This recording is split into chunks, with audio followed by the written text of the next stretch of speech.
Yeah.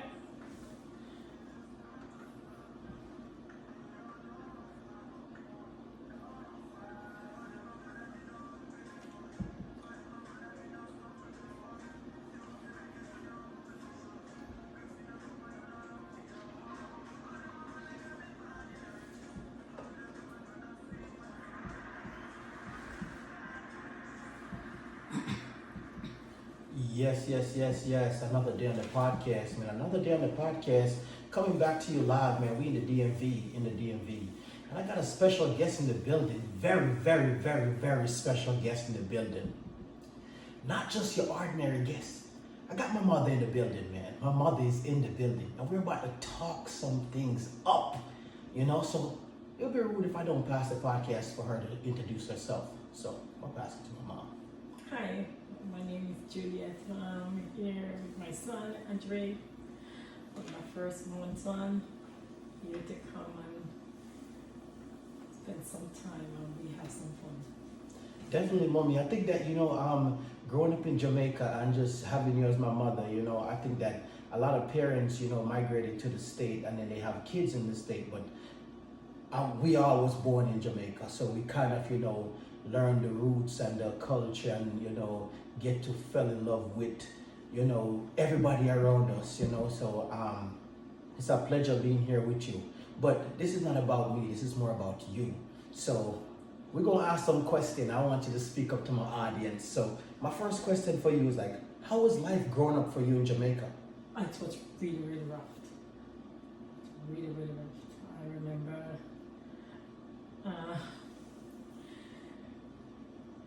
started out as a little child. My mom didn't really have it, but she did what she could do to send us to school, and we have to be great. I'm very grateful. I'm very grateful of all my mom could do. She couldn't do much, but I was still grateful. Those life was more nicer though in Jamaica. Yeah. What make it more fun then? It's people didn't really have it, but more respect, more manners, no gunshotting, no robbing, and all those things. It was more better. Okay, and growing up in the house with your mother, I know you have, siblings. How many of you guys was there? 7 of us. 7 of you guys. Yeah. I believe you had how many brothers, how many sisters? Kevin, Christy, Maxine, Lisa, me, and Johnny. Okay. Right. Kevin wasn't in there at the time yet, so it was the 7 of us. And it was pretty. Mother worked very hard. Yeah, but she put food on the table. Yeah. Okay, what was one of your, is there a way you could share one of your most favorite, story growing up? Is there something in that, childhood that you remember up till this day? Yeah, I remember. There was so much different childhood. I remember growing up and remember with my mom, we used to be standing at the market and she used to buy mango, all those fruits. And we used to go there, get it out there in the middle of the night and eat it out. I'll tell you, we eat 10, 15 mango in the middle of the night when my mother wake up. The basket called all the way down, We used to have a lot of fun, that kind of way. Yeah. Playing, hide and seek, skipping. We used to have more fun more than now. Yeah. Okay. But, growing up, because, growing up, I hear so much, right? And I always hear this name stick on you.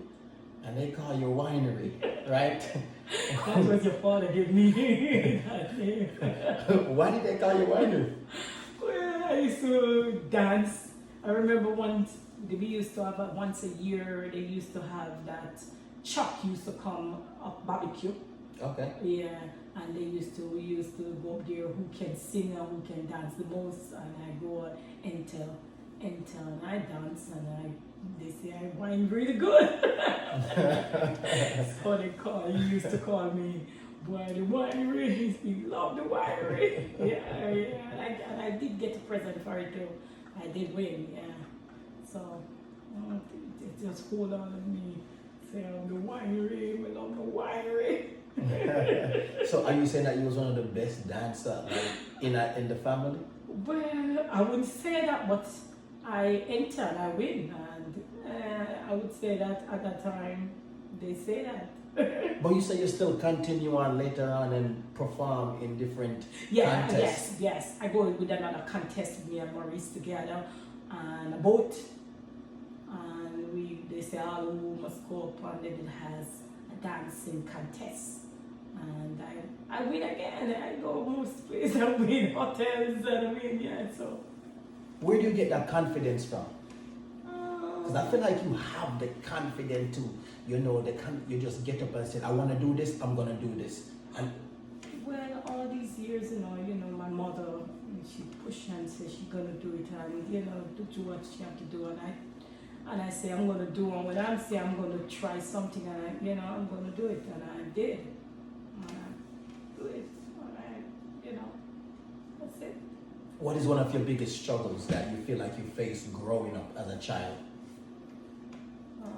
Against working with my kids, but it was the biggest struggle that I go through. Okay. Growing up my kids, yeah. Okay. So you got pregnant at the age of 15, Yes. right? And that's a child. That was Right. I was a That's a child. child. Yeah. Yeah. So So- I get to grow it up. Getting pregnant at the age of 15, how did that impact your childhood? Impact it a lot. Growing up, right, 15 years old, my mother didn't have it. I got pregnant. Now I'm a child and I'm going to be having baby right there. So that's make a big impact in my life, But I did. Have to stop school and start to do some little hustling. Yeah. To start to buy some baby clothes for my baby that doesn't born yet, we have to be pushing out there, my unborn baby, and I have to push out there. I didn't make it though, struggle. Yeah, no. I think the hustle and the mentality, I always see that, and ever since, being the age where I can remember, because I feel like in Jamaica, I think I can remember everything from I was 5, 5 years old, and I remember there was a time that you had a bar, then you had a whole clothing store where you was hustling clothes and doing the bar at the same time, and then a lot of people don't know, but you was also doing partner. You stored money, trying to do partner where you throw money in, and then every week someone get a job. Yeah. So that hustle mentality, like, where did that came from? Well, my mom. I grew up and see my mom. She didn't work for no one. She always been hustling, and I push it out and say the same thing. I'm doing hustling. Didn't finish school, so I have to start hustling. So that's the same thing we try to live. See my mother doing it, and I start to do it too. Yeah. Okay, and you took a big leap. When you decide that, I want to start traveling and start buying clothes overseas and bring it back to Jamaica at a young age, what gave you the courage, and what were you thinking at that time to say? Courage. My kid, my daughter, I have my daughter and my kids, my 3 sons, and I say I have to. So I have to do something for them, for their life to push them. So I started to buy clothes, go to Curacao, go to Panama, go to Venezuela, come to Florida, and start to push out. And I see what I was doing good, and I start to keep on doing. Yeah, that's the only way I could survive, to push, them. Yeah. Okay, so this thing where a lot of people don't understand, because they hear in this podcast and they say, okay, she did this and she did that. But a lot of people don't know that, yes, you got pregnant at 15, have your first child at 16. Yeah. But you had all your 4 kids before you was 27 years old. How about before I was 28? 28. Right. 28, yeah. Have all 4 kids before you were 28. No, I have all 4 kids when I was 28. Yes. Yes, Yes. yeah. 28. Yeah, right. 28. So while you had your first child and you was traveling, hustling, you was working on your business, you still was having kids, which can be a setback for a lot of people. You know, a lot of people it was a setback for you, but for you it was growth, I right? take them with me. Me while I do my business, I remember I have my daughter and I leave for a little while for about a month. Leave my mother with her for about a month. After a time, go make some money where I could do some babysitting. I was doing some babysitting for about 6 weeks. I got that little money, and that's little money that I started to use. Come back, and I started to use it to do some little business and buy and sell some clothes and carry the baby to market with me. At that time, it was so really, really hard. Oh, Andrea, you're making me go back too forward. Well, again, I think Oh that God, I remember taking the baby. Those times, I don't know if you remember that they used to have chicken back, where the chicken parts, chicken back box used to come into these big box, so big box where chicken back used to come into, and you will wash it out. I wash it out and make it dry. Put some like a sheet in there and bring the baby. Put the baby in there and carry him to market. That the baby could sleep in the chicken box. I remember some of that myself because I remember even with Junior, who was my brother who followed me. Mm-hmm. I remember one Christmas, we were just out because it's Christmas, Grand Market night. Every kids are in the just out, get their little toys and just hanging out with everybody. Mm-hmm. I remember Junior was sleeping on the stall. Yes, we do that too. Yes, If it's not the chicken back box, it's on the stall. I make bed on the stall in the back of the stall and put the baby around the back, put the baby at the back and selling at the front, selling baby wake up, feed the baby and that's how all my kids them grow. Okay. Yeah. Okay. But there was an incident happened with you while you was struggling with all your kids and you was working trying to make life, which was with your brother, right? Who attacked you. Oh, well, you're talking about Johnny. Yeah. Yes. How did that make you feel to know that a brother who you grew up with, came for you, knowing that you have all these kids and responsibility that you have to take care of? Yeah, at the time, I remember one morning I was at your father's house down in there and I heard a knocking on the door. And I opened the door, it was Johnny, my brother. We never had a problem. I never know he would come after me. I think he would go after a stranger. He would never come after me. So I opened the door and I went, it's Johnny. And at that time I was buying some US. Those times I used to buy US. That time US was selling for $3.50 per one. Yeah, $3.50 per one. And I opened the door and he said, give me some money. And I said, which money? I never believed him. And he has a machete in his hand. And he used the back of the machete and hit me in the head. Whoa! And I just feel a hold on him. And I start calling for Frederick Towson. And say, help. I hold on him. And that time he reeled away the money. And I did have that money on me. I heard money went everywhere. Yeah, money went everywhere in the living room. And I started saying, help. And Frederick Towson run. He was next door. He ran over and see and hold Johnny. And I blacked out, but some of the money was taken up back. Frederick Towson take it up back and Johnny take up some and run. But I heard at that time, your job, you was more hustling, selling coal. Yeah, I used to sell Charcoal. coal. No, I never sell coal out on the street. But people used to buy when they sell coal in the market, and because we just live it right behind the market, people used to have the bag of coal them where they don't want to carry it back home, so then you trust it to me. So it's like say 10 bag leave back of coal, they would give me the 10 bag and sell me at that time $20 per bag. And then if I have money, I would pay them. And then if I don't, it's a lot of coal, more people giving me, I would trust them till the other week. And then people, when rain falling and people don't know coal, they used to come and buy coal from me. Those times you used to buy half tin or a tin, coal, right? They used to do. I do a lot of struggling, Andrea. I do a lot of struggling to be here today. Yeah, I sell everything cold from, you know, I sell clothes. I do. I remember when I used to make some bag too, when I used to take, and my mom showed me how to make little bags, them out of sugar bag and make them, and I used to give them to the people who were selling mango, all those people going around, give 150 and then they would give me back certain money and I pay them. You know, I used to do a little thing. I'm coming from far. So is there anyone you ever like talk to about, you know, about making the moves? Because I get it.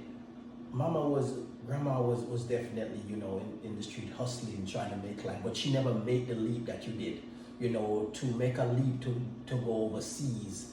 Back then was very huge. People don't understand that people who was traveling back then was a big thing, like, you know, so for you to actually do that, was there someone who inspired you, who you'd be like, okay, they are doing that? Well, I used to hit up with this friend named, well again, Malcolm Young. Okay. Malcolm. They was working Yes, in the market. in the market, here, yes. And 9B and all those guys, but they never really going away. Yeah, they used to do it there, go to Kingston and buy. I used to buy in Kingston first. But after a time, I said to myself, so I wanted to go over United, you know, go to Curacao, Panama, and then we all start to go. I believe Michael Young, yeah, he go with me one of the time too. We used to travel together, and we started to buy there. I see myself make a better buying over there, you know, more buy it in a bulk at that time, more better. Yeah. But I have to do what I have to do all those days, Andrea, and back in Jamaica, I see myself was still growing there, having the kids there, but I was still growing, doing the business, you know. Yeah. Yeah. It was hard those days, but I did do what I have to do. You did that until there was a time that you'd be like, you know what, enough is enough. I'm going to make a big leap, meaning that you was going to, like, you know, provide a better life, not just for yourself, but for your kids. What give you that courage, and what went through you at that moment to say, I'm doing this today? Well, the last thing was when I have John Patrick. And when I have John Patrick now, Which is my youngest brother. Yes. I saw that I wasn't getting no help. Having 3 kids with your dad and no helping, and then I go back and have 1 more kids with John Patrick dad, and then no helping. I wasn't getting any helping. And then I really looked into myself and say, what am I going to do better for my kids? I want to see my kids them. I don't want my kids them to follow my footstep to how I struggle. I want them to have a better life. So I see that I found out that there was no life with me and him, because he wasn't helping me with that child. You know, it's me have 3, and then I come back and have another one, and I find out that he has a girlfriend. He married right now too. So I say to myself, so you know, I have to find somewhere. I'm not into no man no more. I'm not into no more man no more. I have 1 more child now. I'm being fatherless for that child. You know, I'm gonna find a different source. So I come to America and start to push out, ask my mom, can you do something for me? And she said yes. She said, what would you want? And I said, can you keep the kids them for me? If I know a year, I will try, Mama. I found something that's really solid. At that time, you know, of somebody who I put some things to, and they say, yes, they will do some things for me. Take care of some things for me. So I said, okay, Mom, can you keep the kids? And she said, yes. So I said, you know what? I'm going to try to make a better life for my kids. Yeah, no, and I would say, like, those are some of the best days, right? You know, I think that speak volume with, you know, be able to be around Mama 24/7. You know, not every grandmother who get to experience their grandkids 27 around the clock. You know, we get to really understand what you guys go through. You know, the food you guys was eating. You know, the way how things went. So, and Mama was like, you know, no other mama. You know, but things went well, and you was able to, you know, file for your 4 kids, and you know, all 4 of us came over. You know, and I remember it like it was yesterday. It was March 13, 1999. You know, I remember it like it was yesterday. I would never forget Yes, that day. it's March, yes. Yes. Yeah. And then we came here, you know, and then, you know, kids, right? We kids, we grow, right? And now we are an adult. All of us are, right? You know, all your kids are 30 years old or older, right? So now when you look at your kids today and all the work that you put in, what are you more proud of? I'm really proud of, I'm proud of all my kids and how they really, you know, things don't work the way, or things with some of me and them, you know, a lot of resentment out there. And, but I really still proud of them. They push out a lot, you know, they achieve a lot too, yeah. And I really love that, you know, to see. Okay, so just a step back. You're proud of your kids after you bring them here and see what they're doing and now they're adult. But stepping back for a second, but bringing them here, you know, being able to parent, right, and also still looking for, you know, the dads to connect in their life to help. Were you looking for any of that at that moment? No, I wasn't looking for nothing for them, because if I wasn't getting it in Jamaica, now I'm in a different country. The dollar is more stronger. They wasn't gonna give me nothing again, so I wasn't looking for nothing like that. I was looking for the kids them to really look up to me, you know, and so on. But it did. Some things never really work out with all of them, you know. But I wasn't looking for the dad to give me anything for the kids them. No. Okay, so now that you're not just a mother, you're a grandmother, right? And I would say that you have what, 5 grandkids? Yes. 4 boys, 1 girl. Yes. So now not able to just understand that you're a grandmother, right? Grandmother for a while because you got one that's 20. You know, what type of grandmother do you want to be? I want to be a good grandmother, but I want to be a very good grandmom. But it doesn't, you know. My hand is tied, Andre. You know that my hand is tied, right? My hand is tied with 3, you know. So yeah. So you understand. So what is one of your biggest lessons that you learned as being a parent? It's so much, Andre. Being a parent, a lot of lessons to push there. You have to work hard if you want to have your kids. You have to push out there. As a parent, you have to go out there and you have to struggle to take care of your kids. It's, if I did to start have kids again, I don't know, Andre. I don't know. Maybe I wouldn't start to have kids still. Maybe I would only have 1, and maybe I would. It's take a lot. It take a lot of toll on me. Do you think that by having kids early and having all these kids help to push you? Yes. To be you today? Yes, 100%. If I didn't have my kids, I wouldn't maybe work so hard at that time. I wouldn't really work so hard. I push out because I had the kids. So, okay, my big question for you is that, do you think that you have changed as a parent over the years? Yes. Why do you feel that? Well, I know a lot of things that I push for, being a parent, things a little bit, it was struggling. It's still struggling. I would say I'm still struggling the same way. Even although my kids then get big and gone, I still struggling with it. They still, some of them still stress me out the same way.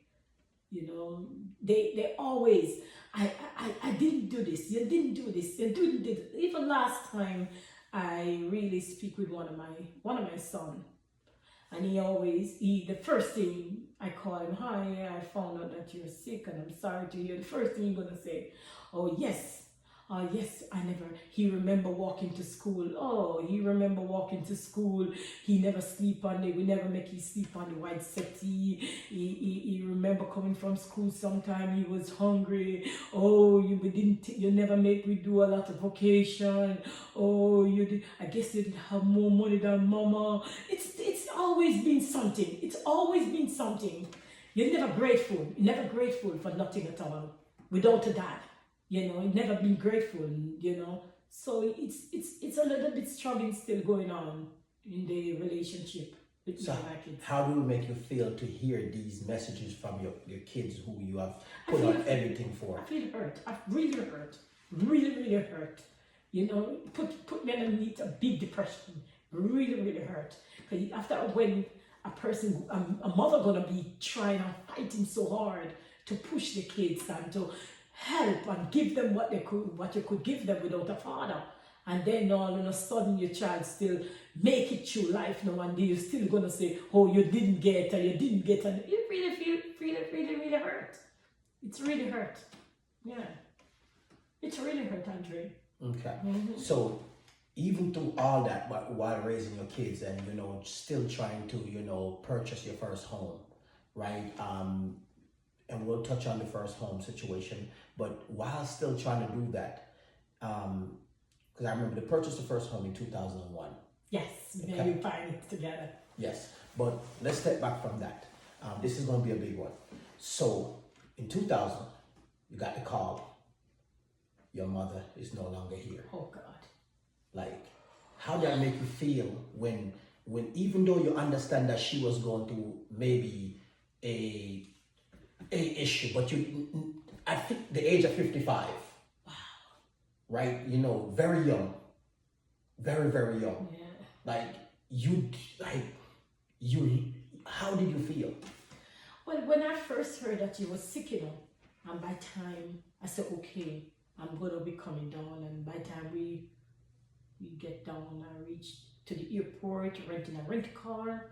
I found out that Dana was out there. Dana, it wasn't Dana. It was John Patrick dad was outside, and Dana was over the house. Somebody else was there with her. Can't believe it's scary. I don't remember who was there telling me, Mama is still in the hospital, but Dana want me to come over Portmore where she is to come and see Mama is over there. So Mama is at the hospital, but Dana want me to come and pick her up. So me go, so alright, we get rent a car, we're gonna go. When we go over there, that's where I found out that Dana said, Mama gone. Oh, it wasn't really good. Oh, I was really mad with God that time. I was really married. I remember having over $10,000 in my bag. Come down with that $10,000 to if anything with my mom to do, and I throw away the money. I throw away the bag and start to run at Dana's house and said, no, I couldn't believe it, because all these years I always see my mother so strong. See her strong. I said to myself, don't believe really she gone. I'm looking at my mother so strong. So get just the courage, so like that. Yeah. I think at that time you was thinking about filing for her. Oh no, yes, but I did send her to the embassy at that time. Yeah, she go to the embassy about a month before she died. Yeah, started to look about her papers then and everything. Yeah, I couldn't believe that when she died for years. I was stressed, and I still write a little thing about her, because I used to, every day I get up, I call her. I never used to hear her. Even when she died, I still never believed that she really died. I never really believed she died, So I call her on the phone sometimes, and she wasn't answering the phone all the time. I never believed that she really gone, Yeah, no. And she was so young. No, definitely, because I can say that we left Jamaica, her house, in 1999. Yes. Right? She passed away in 2000. 2000. So there was no time to really say, because there's something I remember when I left Jamaica, Mama always preaching. She was like, Andre, behave yourself. Andre, da-da-da. My grandma always said that if there's anybody who's going to join a gang, is Andre. That she tell me that. And I said, because I think that, you know, when you're a teenager, you go through so much. And I'm first to say that. Like, I'm first to say I went through a lot as a teenager. That's why me being a dad now, I have to make sure that I plug myself in my kid's life being a teenager now. But so that was very big. But, you know, hearing that message that mama is gone, right? It was like, ooh, you know, because there's a point in life that for me, I did not believe that, you know, people just die like that. I think that there was a time I thought that the younger you are, the longer you were gonna live. Yes, You know, so like yes. you're like, oh no, he's gonna go, but it's just too young to go. No. Yeah, so it was tough, and I get it, mommy. I think that, you know, no matter what the situation is, I don't think that there's nobody who are into their parents would ever get over a moment like those. Just to know that they cannot pick up the phone and call. Just know that they cannot, you know, give the last hug, right? So sometimes when I reflect on life and I be like, you know, dang, like it's tough. So I know that, you know, sometimes that's something that you have to deal with, you know, and I, you know. It still affects me sometimes. My girlfriend invited me to a funeral about 2 weeks ago, and she was crying for her mother. Her mother just passed away, Trina. I don't know if you know Trina. I heard you talk about her a lot. And I'm telling you, it hit me back, and I started crying. And Tina was crying. I said, right there, I just missed my mother the same way, knowing that, you know, my mother wasn't that perfect, you know. You know, she beat me. And I go right back to her. I just know my mother. I didn't spend time with my dad. No, I just mostly, my mother was my mother, my dad at the same time, you know, but she do what she have to do. She discipline us, but I still love her. It's just like one mother I have, you know. Yeah, I know that. Mama will cook everything, like she cooked for the whole neighborhood. Yes. Yes, the whole neighborhood. Like she will have the last meal. Right, and she share it. She will share it. Like she will give you everybody come on down. Like so. But in 2001, not even though you went through all that, I show you how you still can, you know, persevere, and you did that. You purchased your first home in 2001. Yes. The same home that you're currently living today. Yes. How did that make you feel, knowing that, you know, you are this 15-year-old girl who got pregnant, right? And then trying to figure out life, and then come to the United States, bring your kids here, you know, still keep on working, and then go out there and purchase your first home. How did that make you feel? Made me feel really good.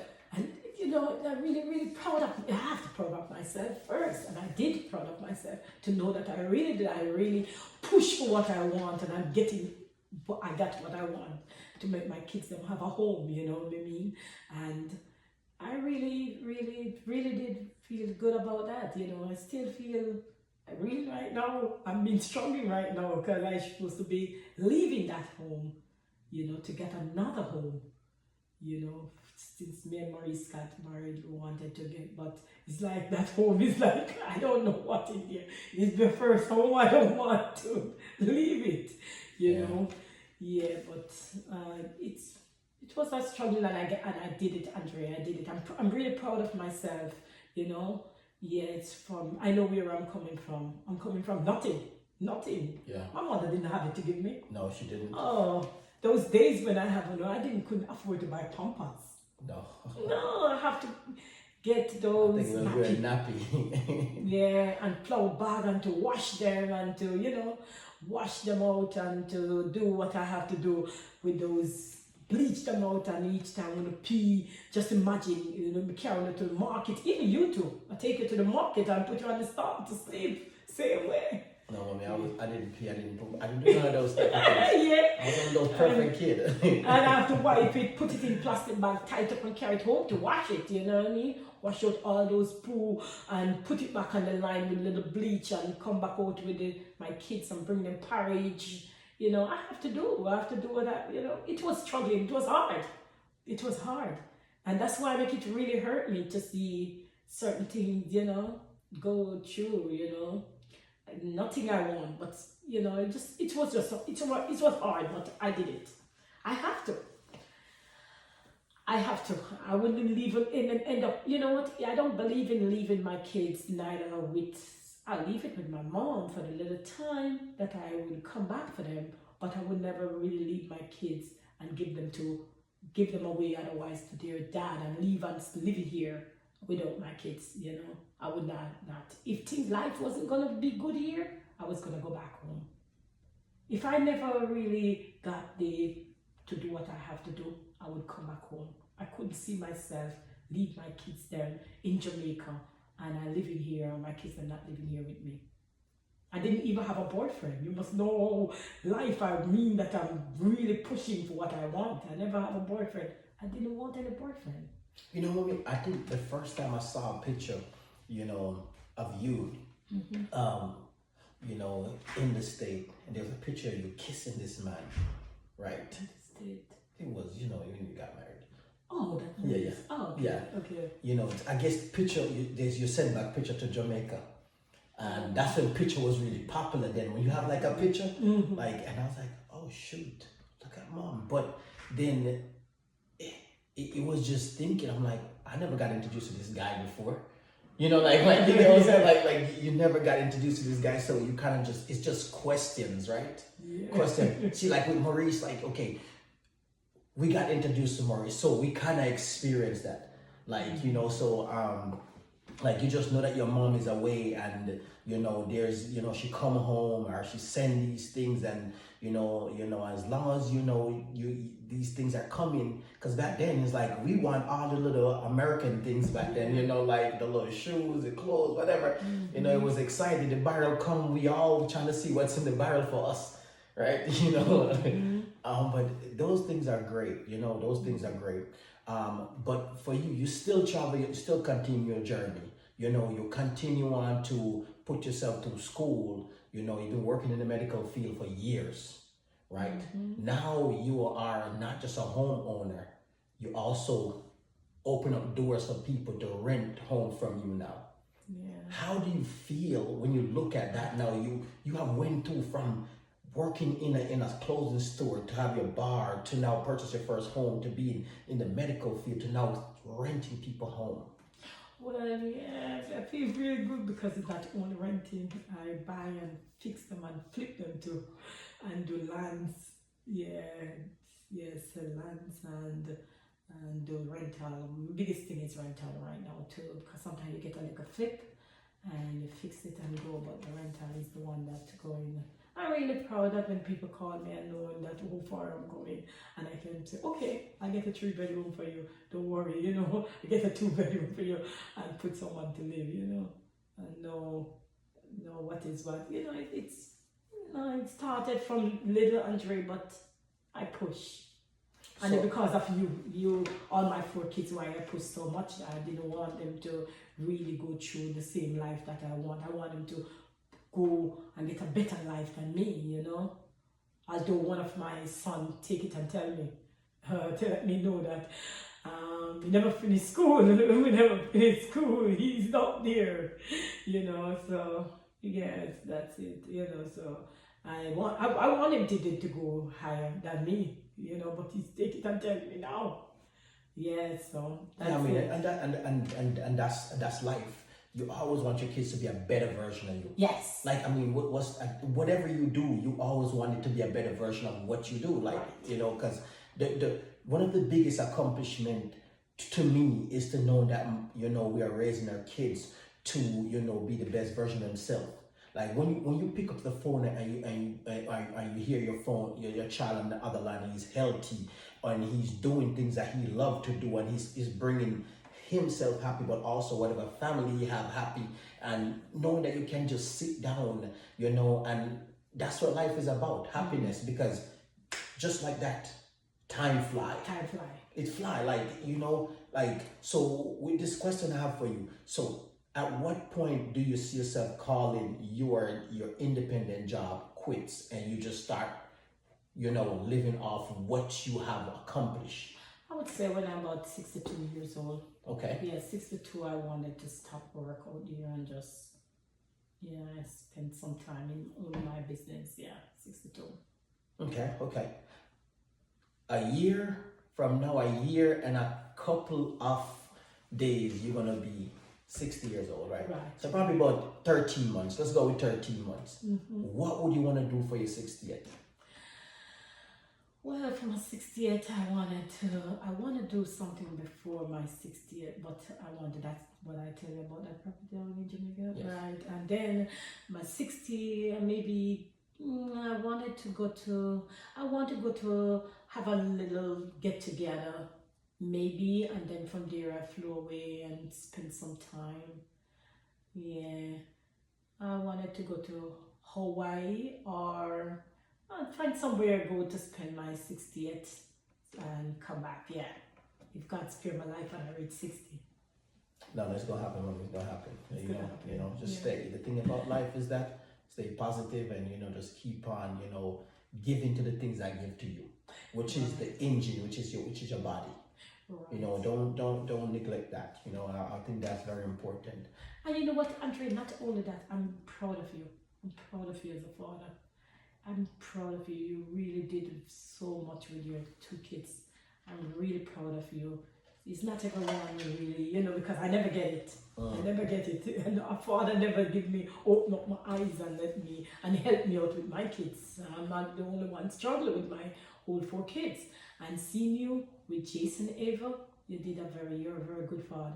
Father, if I didn't have you in my life, I wouldn't have you. Oh God, just give me 5% of fatherliness, like what you do. I wouldn't even want 100%. Just give me 5%. Even if I did get $20 a month, Yeah. from a father, I would be so happy. Life would be better off for me. I could push myself a little bit more. Because I would not have to work 7 days. You remember that is 7 days I was working. Yeah. Right. I wouldn't have to work 7 days to put food on the table to pay the bills now and all those things. I could push myself back to school. You know what I mean? But if I did get even $20 a month, but no, everything was on me. Yeah, Mom. I think that regardless, I think that we grew up and we understand that one thing I always say, if I bring a child in this world, I want to make sure that I'm man enough to handle that. So it's not that I can't have 10, 15 kids, right? Mm-hmm. But again, will I be able to give them everything that they truly deserve, right? Right. 2 kids now, do I want more? Probably, but again, the right situation have to present itself, because now, I'm talking about marriage, while I'm looking at my phone, my son just calling me, and those are things that you're kind of excited about, knowing that they're at that age, but they calling because he wanted to come pick him up. Right. That is exciting, That's good. I'm off, come pick me up, I want to spend time with you. So yeah, Mom, I think that I learned so much from you. I will say that a lot of people who see me, a lot of people who know me will say that, my mentality came from you. Right, and also Mama, just watching her struggle, hustle and everything like that. I would say that even my brothers and sisters, they be like, oh man, you got the mentality of your mother, and I'm like, that is definitely something to celebrate, Yes. And people say we look alike.